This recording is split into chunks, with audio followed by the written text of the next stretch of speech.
할렐루야, 이 새벽에 하나님의 말씀을 사모함으로 나오신 우리 모든 성도님들을 축복하고 환영합니다. 오늘 우리에게 주신 하나님의 말씀은 마태복음 14장 22절부터 36절까지입니다. 본문의 말씀을 제가 봉독하겠습니다. 예수께서 즉시 제자들을 재촉하사 자기가 무리를 보내는 동안에 배를 타고 앞서 건너편으로 가게 하시고 무리를 보내신 후에 기도하러 따로 산에 올라가시니라. 저물매 거기 혼자 계시더니 배가 이미 육지에서 술이나 떠나서 바람이 거스름으로 물결로 말미암아 고난을 당하더라. 밤 사경에 예수께서 바다 위로 걸어서 제자들에게 오시니 제자들이 그가 바다 위로 걸어오심을 보고 놀라 유령이라 하며 무서워하여 소리 지르거늘 예수께서 즉시 이르시되 안심하라 나니 두려워하지 말라. 베드로가 대답하여 이르되 주여 만일 주님이시거든 나를 명하사 물 위로 오라 하소서 하니 오라 하시니 베드로가 배에서 내려 물 위로 걸어서 예수께로 가되 바람을 보고 무서워 빠져 가는지라. 소리질러 이르되 주여 나를 구원하소서 하니 예수께서 즉시 손을 내밀어 그를 붙잡으시며 이르시되 믿음이 작은 자여 왜 의심하였느냐 하시고 배에 함께 오르매 바람이 그치는지라. 배에 있는 사람들이 예수께 절하며 이르되 진실로 하나님의 아들이로소이다 하더라. 그들이 건너가 게네사렛 땅에 이르니 그곳 사람들이 예수이신 줄 알고 그 근방에 두루 통지하여 모든 병든 자를 예수께 데리고 와서 다만 예수의 옷자락에라도 손을 대게 하시기를 간구하니 손을 대는 자는 다 나음을 얻으니라. 아멘. 오늘 말씀은 믿음의 손을 내밀 때 샬롬의 역사는 시작된다라는 제목으로 함께 나누기를 원합니다. 우리는 서로에게 안부를 묻고 또 인사를 나눌 때 할렐루야라는 이 단어와 함께 샬롬이라는 단어를 많이 쓰고는 합니다. 실제로 샬롬은 우리나라의 인사 표현인 안녕, 안녕하세요처럼 이스라엘 사람들이 시와 때를 가리지 않고 사용되는 언어이기도 합니다.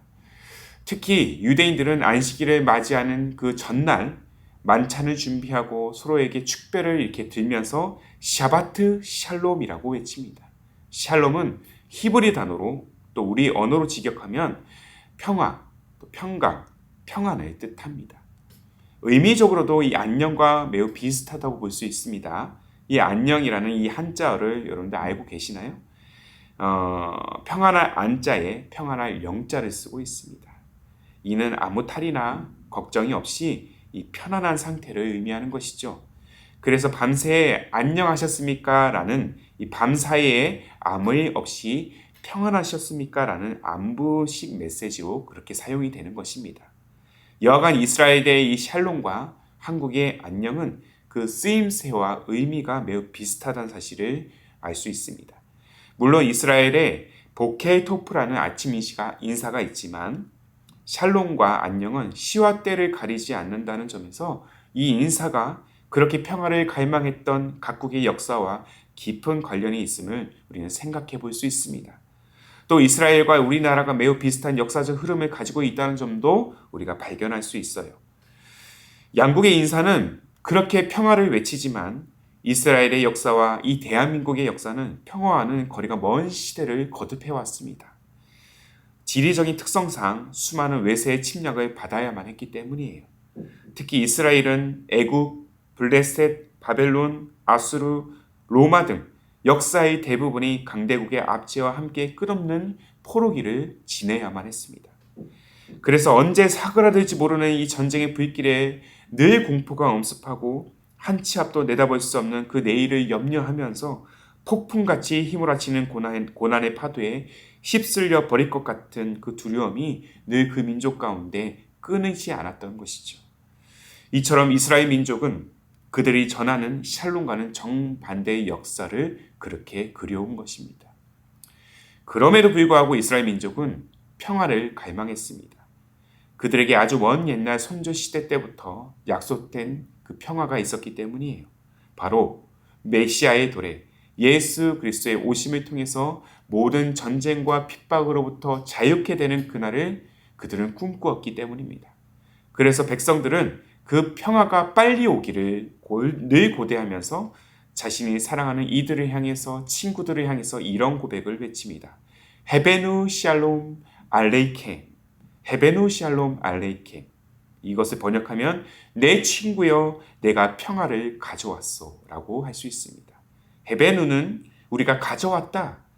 너희들에게 우리가 가져왔다 라는 뜻이고요. 알레이켐은 그대들에게 너희들에게로 번역을 할 수 있습니다.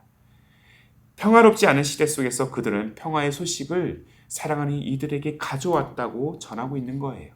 평화는 서로 그리고 우리 모두가 바라는 간절한 소망인 것입니다.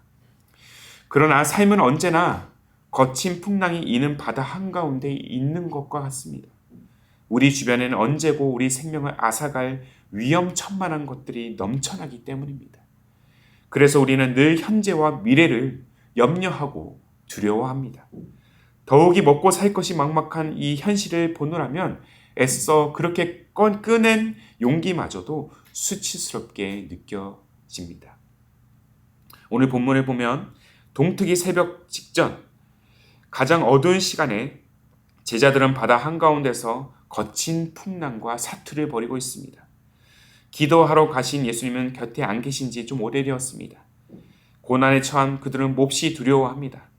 그런데 갑자기 예수님이 물 위로 걸어오셨습니다. 그들은 유령인 줄 알고 놀라 소리칩니다. 예수님은 곧바로 두려워 떠는 그들에게 안심하라고 그렇게 다독이십니다. 본문 27절의 말씀이죠. 예수께서 즉시 이르시되 안심하라 나니 두려워하지 말라. 자, 여기서 안심이라는 단어를 우리가 살펴보면 샬롬과 같은 뜻을 가지고 있습니다. 샬롬이 두려움을 이기게 하는 능력이 된다는 의미인 것이죠. 그리스도의 평안보다 우리의 삶에 강력한 무기는 없습니다. 그리스도께서 우리 모두에게 자신의 평안을 선물로 주시기를 오늘도 원하십니다. 세상이 알 수도 없는, 세상이 줄 수도 없는, 세상이 이길 수 없는 평안이 우리에게 있기 때문에 우리는 결코 두려워할 필요가 없다라는 것이죠. 예수님이 이 사실을 제자들에게 분명히 언급하고 계십니다. 요한복음 14장 27절의 말씀 보시죠. 평안을 너희에게 끼치노니 곧 나의 평안을 너희에게 주노라. 내가 너희에게 주는 것은 세상이 주는 것과 같이 아니하니라. 너희는 마음에 근심하지도 말고 두려워하지도 말라. 생명을 단번에 집어삼킬 만한 모든 풍랑을 잠잠케 할 예수님이 이 땅 가운데 오셨습니다. 우리에게 오셨습니다. 두려움에 떨고 있는 제자들에게, 사방이 막힌 높다란 벽 한켠에 주저앉아 울먹이는 우리의 삶 속에 주님은 우리의 어깨를 다독이시며 그렇게 안심하라고 말씀하시는 것입니다. 그리고 잠시 물 위를 걷다 바람이 두려워 빠진 베드로처럼 문득 내 마음에 침투하는 염려와 그 근심 때문에 쓰러지고 무너진 우리에게 주님은 다시 한번 구원의 손길을 내미십니다. 주님은 물에 빠진 베드로에게 믿음이 작은 자여 왜 의심하였느냐라며 탄식하십니다. 그러나 그의 탄식은 그렇게 샬롬을 강구하며 나아가는 믿음보다 상황을 먼저 생각하고 두려워하는 이 땅의 그리스도인들을 향한 안타까움이 담긴 주님의 마음인 것입니다. 그는 보이지 않지만 언제나 우리와 동행하시고 늘 우리를 위해 일하시는 분이심을 우리는 늘 기억해야 될 것입니다.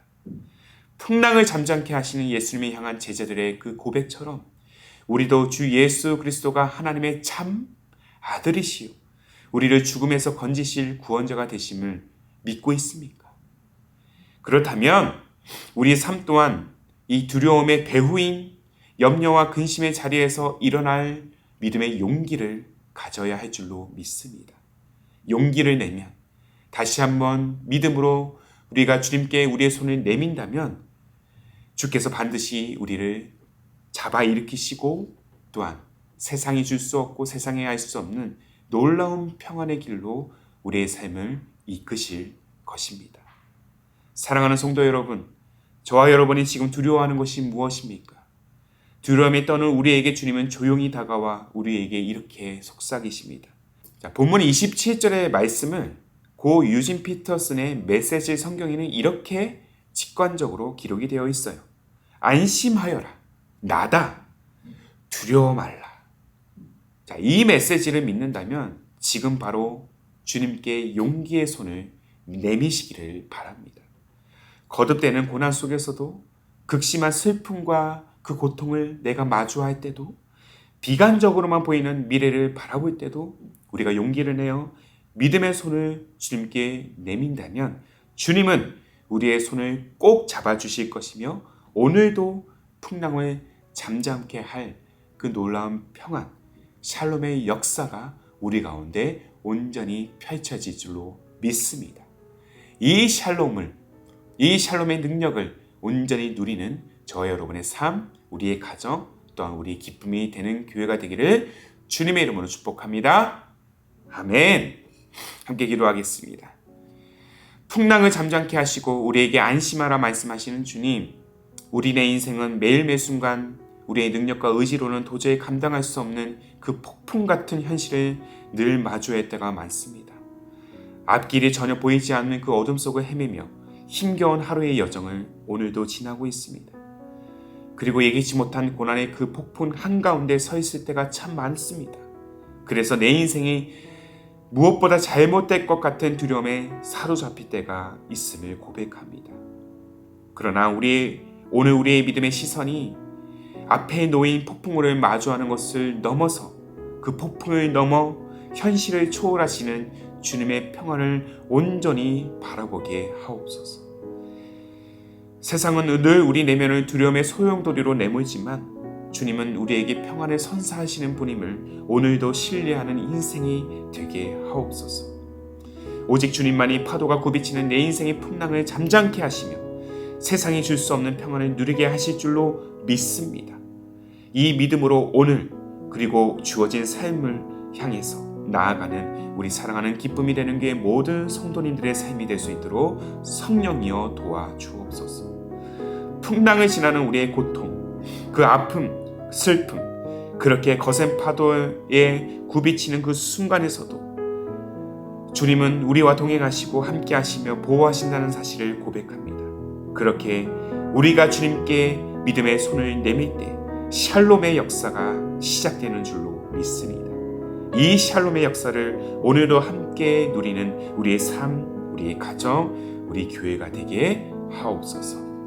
그렇게 우리를 참된 평안으로 이끄실 우리 주님 예수님의 이름으로 기도하옵나이다. 아멘. 오늘도 주신 말씀에 따라서 두 가지의 기도 제목을 붙들고 함께 기도하기를 원합니다.